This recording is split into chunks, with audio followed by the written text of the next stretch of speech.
On the eve of a soccer match pitting France against Israel, pro-Palestinians and a Jewish group took to the streets separately.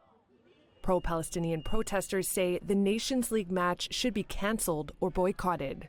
Le match de la honte, c'est le match de la honte. This protester called it the match of shame. Outside the stadium where the game is set to take place, French authorities have ramped up security.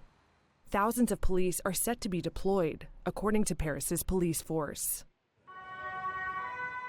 The hope is to avoid a repeat of violent clashes that unfolded in the Netherlands last week after an Israeli team played in Amsterdam. At least 5 people were hospitalized in what Israeli and Dutch politicians called anti-Semitic attacks. Pro-Palestinians have said they were responding to an attack by Israel supporters and anti-Arab chants. On Wednesday, France coach Didier Deschamps said the match north of Paris was unfolding under a heavy context. Here's Israel captain Eli Dassa. It's not the perfect time, I would say, but it is what it is. We are expecting a good game tomorrow. We want to represent our country. The match comes at a fraught moment.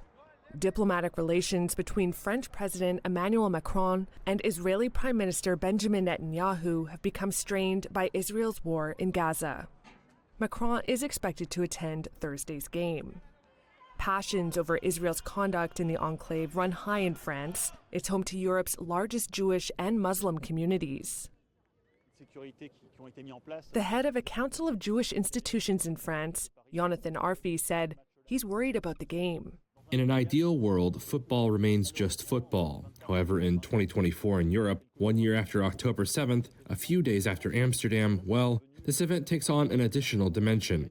It's become a moment to affirm Republican values in the face of anti-Semitism.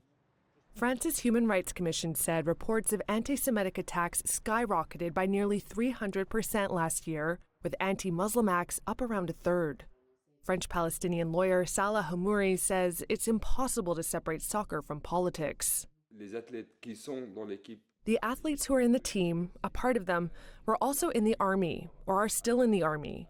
This is why this match must be suspended, he said. Following the violence in Amsterdam, local authorities imposed a protest ban. Dutch police say they've removed hundreds of pro-Palestinian protesters since then, with more detained on Wednesday. As for the Paris match, turnout for the game is expected to be low. Israel has urged its citizens to avoid attending cultural and sporting events abroad following last week's violence. Some 20,000 fans are expected in the stadium that can hold 4 times as many people.